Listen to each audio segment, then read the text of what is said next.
गंगा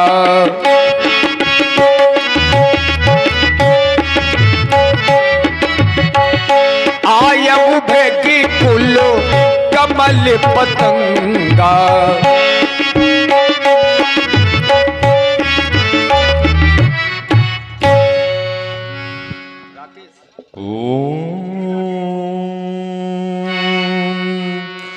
श्री शांब शिवाय नमः। श्री गुरु चरण कमलेभ्यो नमः। श्री शांब शिवाय नमः। गंगा तरंग रमणी ये जटा कलापं गौरी निरंतर विभू शीत वाम भागौ नारायण प्रियमन गमदा पहारो वाराणसीपुरपत्यों भजो विश्वनाथों। तो शीश जटाओं से शोभित हो ये देव धुनी जलधारा, सुचि ललाट पर चमक रहा हो वो अर्ध कलाधर न्यारा। तो तीन नयन उपरीत भुजग हो बासुकी हो इठलाते हर हर बम बम काम हो चार हो शिवगण सदा सुनाते। तो अंग अंग पर रमी भस्म हो शमशान घाट सी धारी हो फफक रहे विषधर के ऊपर ये बन विषधर विषधारी। तो डिमडिम करता डिमिक रहा हो डकवा शंभु तुम्हारा सत्यम शिवम सुंदरम का लग रहा तुम तम नारा।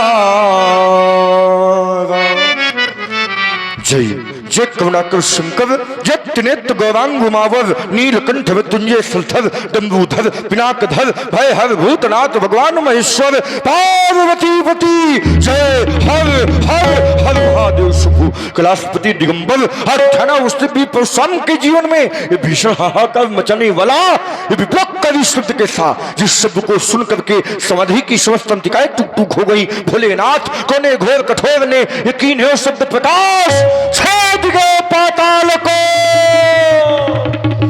भेद गए वो आकाश।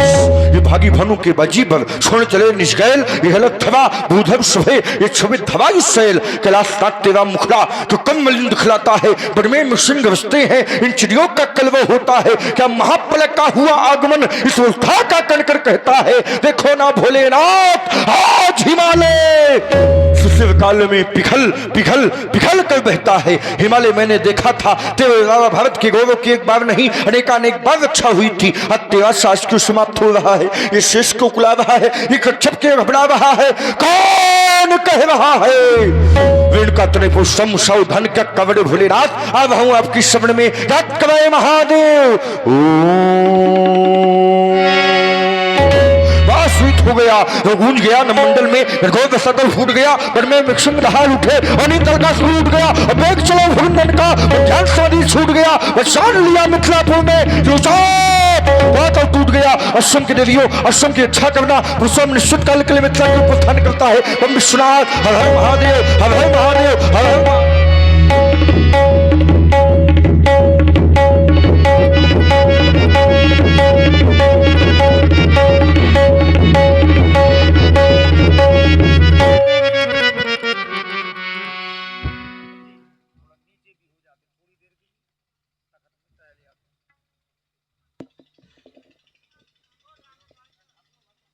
अरे आराम से गुरुदेव।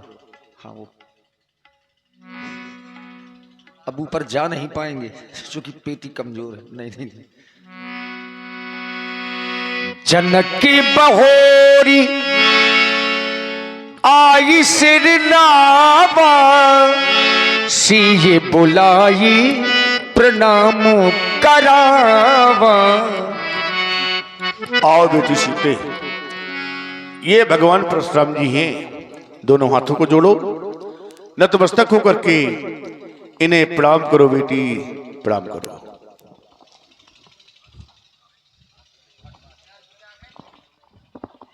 माँ उमा रमा माँ ब्रह्मणी की भी शोभा को लज्जित कविती हुई। बालिका का आगमन राजप्रासादों से सभा में हो रहा है। मैं देख रहा हूँ जिस बालिका के रूप में शांति कांति क्रांति की तिबिड़ी बह रही है, जो बालिका अपनी कृपा दुष्ट की दृष्टि से इस अखिल सृष्टि को संतुष्ट कर रही है, शिवध्वज अलौकिक बालिका की प्राप्ति कहाँ से हुई, जानना चाहते हैं राजन।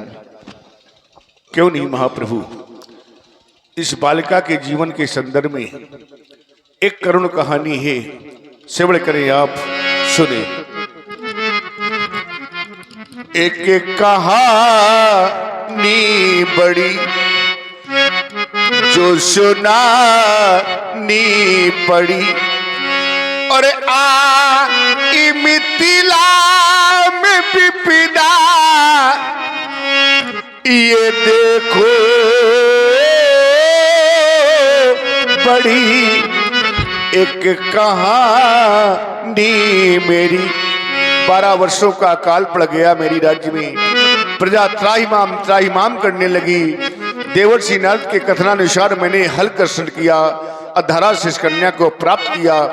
ये वही बालिका है भगवान, सन्मुख जो शोभा पाती है। आशीर्वाद दे भगवान, ये चरणों में शीश झुकाते। तथा शिव ध्वजा यज्ञ यज्ञावथम कविशतो में सीता शिव गतो जाता तस्माद शिव ध्वज स्मृता। तुम्हारे यहाँ 12 वर्ष का घोर अकाल पड़ा, अकाल की विकराल ज्वाला में जलती हुई प्रजा को बचाने के लिए तुमने हलकर्षण किया, और जब हलकर्षण किया तो अलौकिक बालिका की प्राप्ति हुई। देखिए ये बालिका धरात्मजा है, भूमि के द्वारा उत्पन्न है, तो बालिका के लिए शुभ आशीर्वाद।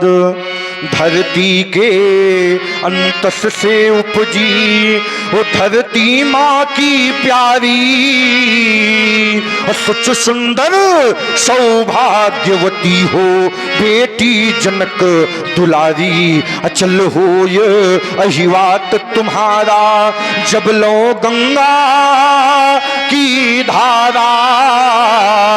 पति अनुकूल सदा रहु सीता, चिर अहिवात तुम्हारा भरे भोस्तम शिवलम तुरियम मनोरथम जनकात्मजी। ले जाओ ध्वज बालिका को ले जाओ। विश्वामित्र मिले पुनियागी, पद सरोज मेले दो भागी।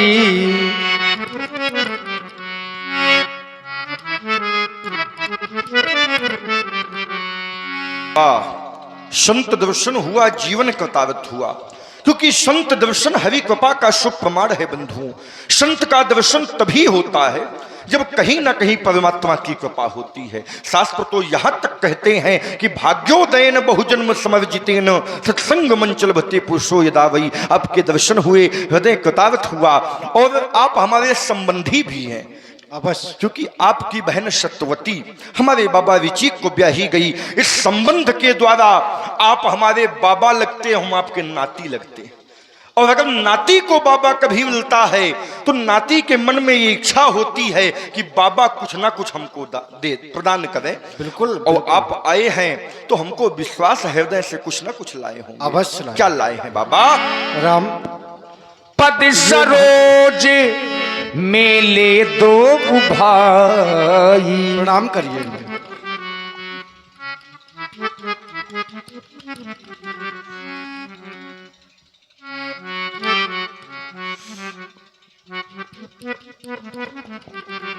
बाबा ये श्यामल गौर मधुबरेश किशोर नित्यानंद दाता अलकावली में भ्रमरावली को लज्जित करने वाले कयूर बंद विस्तृत कोटि कोटि कंदर पदव दर्शशील शोभा संपन्न बालकों को देखकर साजी आत्मतुष्टि हो रही है। इन बालकों की प्राप्ति आपको कहां से हुई जानना चाहते हैं?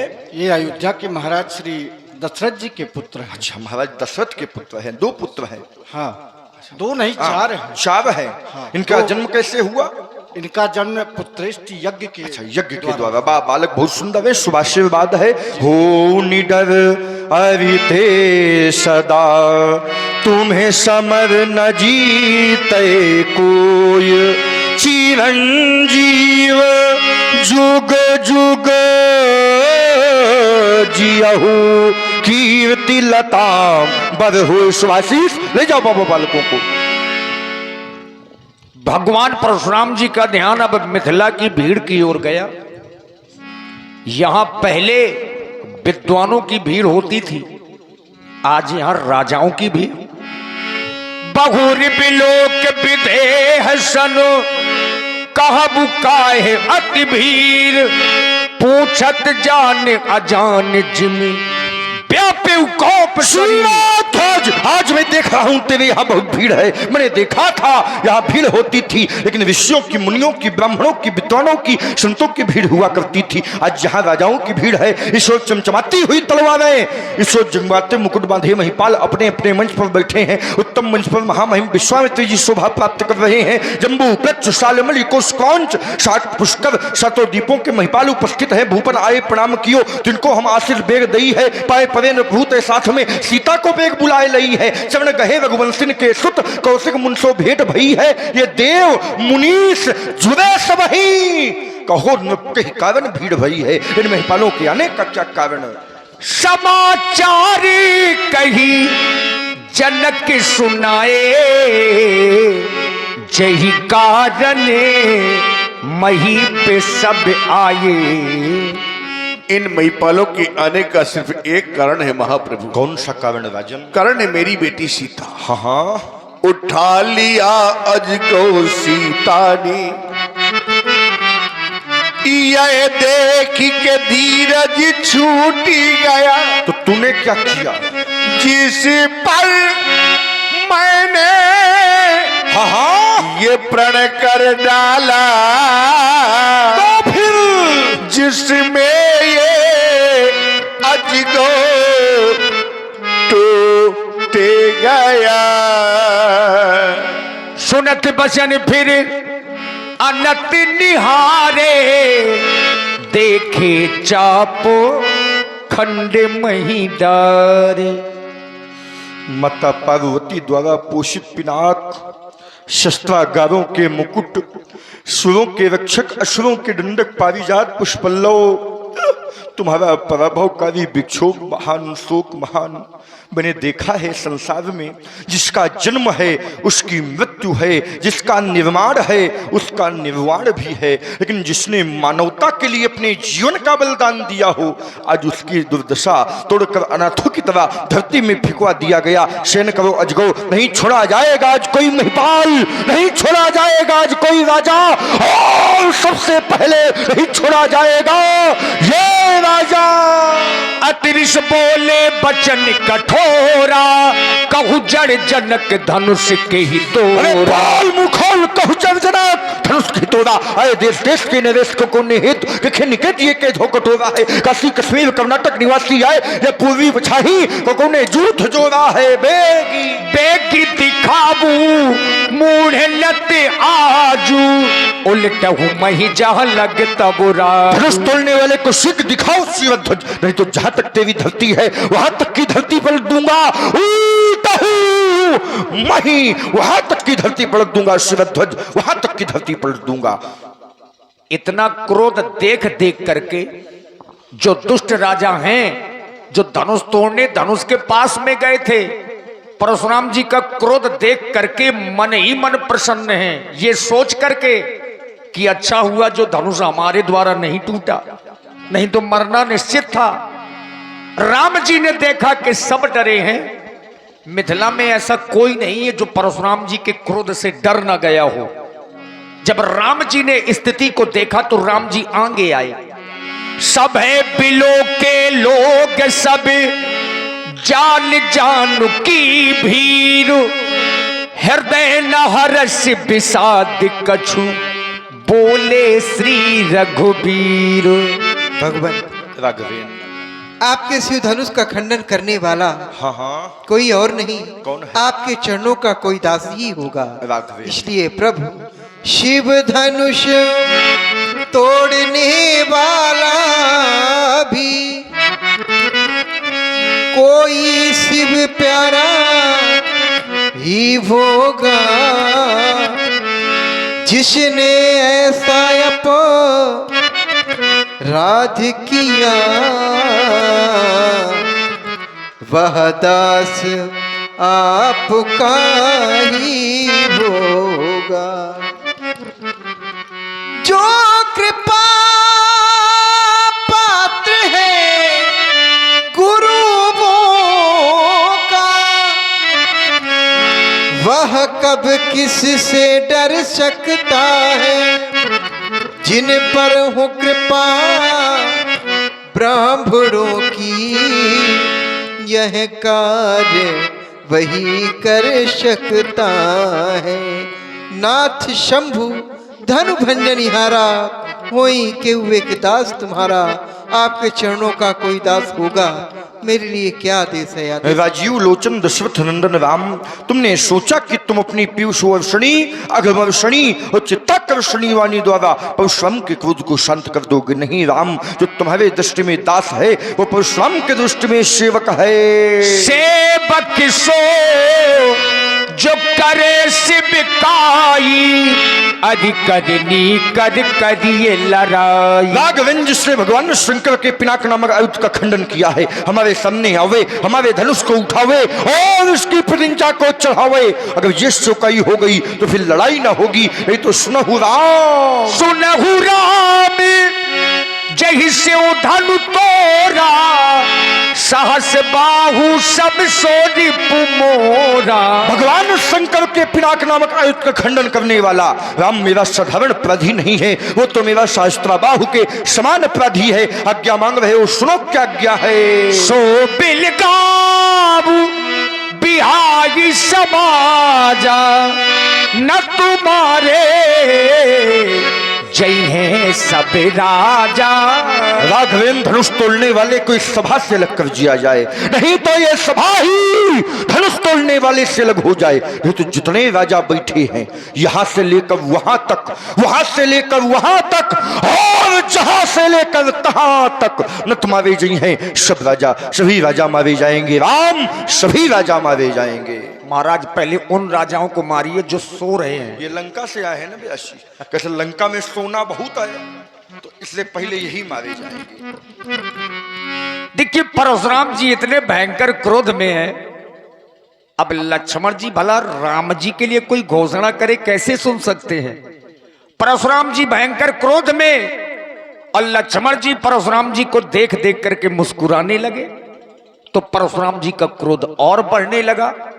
परशुराम जी सोचने लगे कि ये बालक तो उद्दंड है। सुनी मुनि बचनो लखन मुस्काने, बोले परशु धरही अपमाने। सुनी मुनि बचनो, सुना आप सभी लोगों ने धनुष तोड़ने वाले के विरोध में महात्मा परशुराम जी के प्रत्येक वक्तव्य को मिथिला की सुधी एवं संत समाज ने बड़े ध्यान पूर्वक सुना होगा। हमने भी सुना। सुनहु राम जय शिव धनु तोरा, सहस बाहु सम सोर पुमोरा, सो बिलगाऊ बिहाई समाजा, और नत मारे जय हैं सब राजा। इसके पहले भी परशुराम जी ने घोषणा की थी। कब? जब सुन्नत बचन फिर अनंत निहारे, देखे चाप खंड महिडारे, तो अतिरस बोले बचन कठोरा, और कहूजड़ जनक धनुष के तोड़ा। किसने तोड़ा है? बेग दिखाव किसने तोड़ा है उसका नाम बताया जाए। नाम बताना संभव ना हो तो बेग दिखाव मूड नत आजू, अगर ना दिखाया गया तो करूंगा क्या? तो कहा उलट हूं मैं ही जहां लगे तो वो राजू, जहां तक तुम्हारा राज्य है मैं वहां तक की धरती पलट दूंगा। परशुराम जी धनुष तोड़ने वाले को जानना चाहते हैं, लेकिन जानने का जो प्रकार है हमको लगता है ये प्रकार ठीक नहीं है। अगर ये प्रकार बदल जाए तो जानकारी में सरलता रहेगी, अगर यह प्रकार न बदला तो जानकारी में कठिनाइयों का सामना करना पड़ेगा। संसार में एक बार नहीं कई बार समस्या आई, समाधान हुआ, जानकारी हुई, लेकिन जानकारी का प्रकार अलग रहा। जानकारी क्रोध से नहीं हुई, न जानकारी संसार में कभी क्रोध से होती है। जानकारी क्रोध से नहीं होती, बोध से होती है, ज्ञान से होती है, ध्यान से होती है, विचार से होती है, प्रेम से होती है। लेकिन संसार में जानकारी क्रोध से होने वाली नहीं है। और परशुराम जी जानकारी तो करना चाहते हैं, लेकिन कैसे करना चाहते हैं? तो अतिरिक्त बोले वचन कठोरा, क्रोध के माध्यम से जानकारी रूपी ताला खोलना चाहते हैं। क्रोध के माध्यम से जानकारी रूपी ताला खोलना चाहते हैं। जानकारी रूपी ताला क्रोध से कभी नहीं खुलता, तो उसके लिए परशुराम जी को अपना प्रकार बदलना होगा, जानकारी में सरलता हो जाएगी। अच्छा, परशुराम जी का क्रोध क्यों है? मैं विचार करने लगा कि परशुराम जी का क्रोध क्यों है। तो परशुराम जी का क्रोध है देख करके, सुनत बचन फिर अनत निहारे, देखे चाप खंड मही डारे, तो अतिरिक्त बोले वचन कठोर।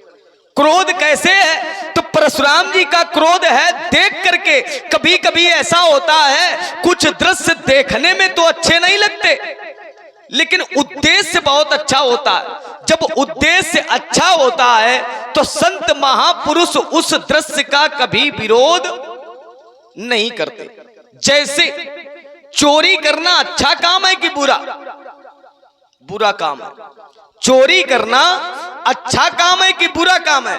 बुरा काम है। लेकिन एक बार भगवान शंकर ने चोरी की, और एक कहूं निज चोरी, सुन गिरजा अति दृढ़ मति तोरी। तो चोरी करना बुरा काम है, लेकिन अगर उसके पीछे का उद्देश्य अच्छा हो तो बुरा भी अच्छा बन जाता है। ठीक उसी प्रकार से धनुष का टूटना, धनुष का तोड़वाना हो सकता है परशुराम जी के हिसाब से दृश्य अनुचित हो, लेकिन पीछे का उद्देश्य अच्छा है। कन्या के हित के लिए धनुष टूटा है, अगर धनुष न टूटता तो शायद कन्या का विवाह न होता। तो जब उद्देश्य अच्छा है तो संत महापुरुष उद्देश्य अच्छा हो तो गलत दृश्य का भी विरोध नहीं करते। जब नहीं करते तो फिर परशुराम जी विरोध क्यों कर रहे हैं? चले चलकर मिले, जब सत्संग होगा, मथानी चलेगी, तो मेरा विश्वास कहता है नवनीत निकलेगा। महात्मन प्रणाम। प्रसन्न रहो बेटा। और सब कुशल मंगल। भगवान शंकर का धनुष तोड़ दिया गया। तो कुशलता नहीं है? नहीं है। भगवान करे इससे ज्यादा गड़बड़ ना हो। देख लो, अब गड़बड़ तो हो ही गई है। देखो गड़बड़ तो हो ही गया, धनुष टूट गया, क्या करोगे तुम, क्या करेंगे हम? खोपड़ी पटके कुछ होना नहीं है भाई, समस्या तो खड़ी ही हो गई है। गड़बड़ तो हो ही गया, भगवान से प्रार्थना करते हैं कि इससे ज्यादा गड़बड़ ना हो। ये तो एक ही धनुष टूट गया है स्वामी। जब हम लड़काई की अवस्था में थे, जब हम बाल्यकाल की अवस्था में थे, तब बहु धनु हुई तोड़ी लड़काई।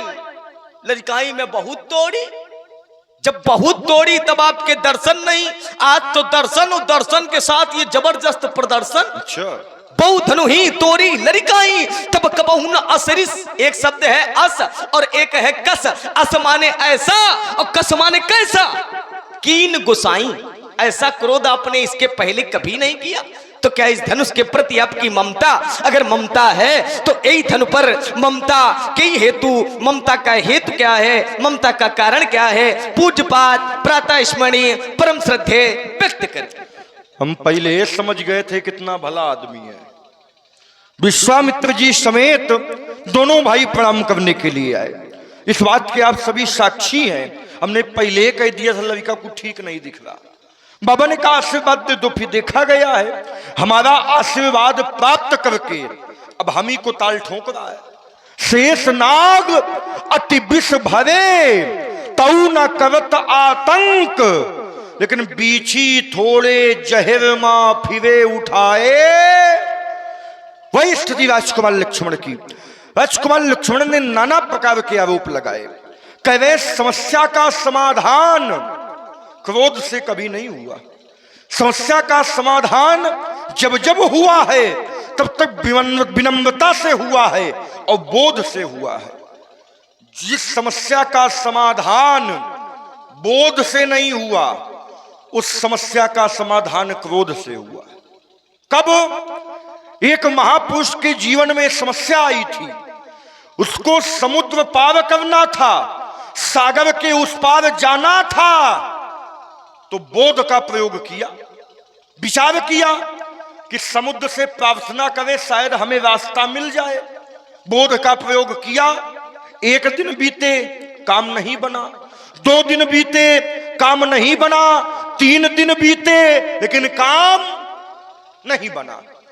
बोध का प्रयोग हो रहा है लेकिन कार्य की सिद्धि नहीं हो रही। जब 3 दिन बीत गए, विनय न मानत जलधि जड़ गए 3 दिन बीत, लेकिन उसी महापुरुष ने जब धनुष उठाया, बाण चढ़ाया और क्रोध किया, तो जो काम 3 दिन में नहीं बना वो काम 3 क्षण में बन गया।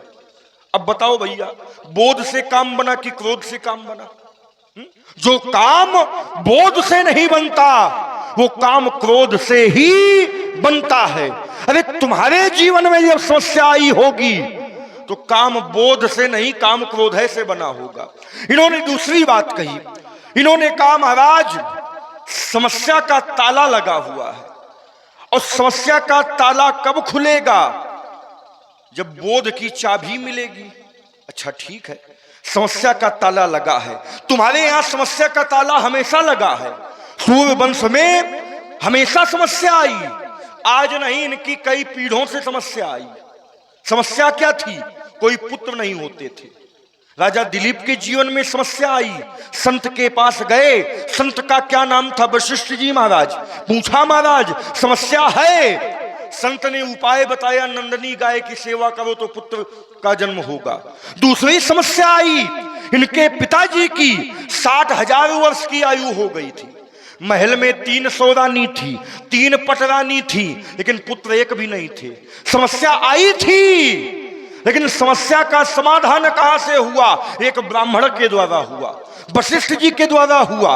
वशिष्ठ जी ने संगी ऋषि को बुलाया, यज्ञ करवाया, जिस संगी ऋषि ने आहुति दिया तो 4 बालकों का जन्म हो गया। तो समस्या अगर आती है तो समस्या का समाधान ब्राह्मण ही करते हैं। बेटा पहले ये सुन लो, कह रहे समस्या का ताला लगा हुआ है।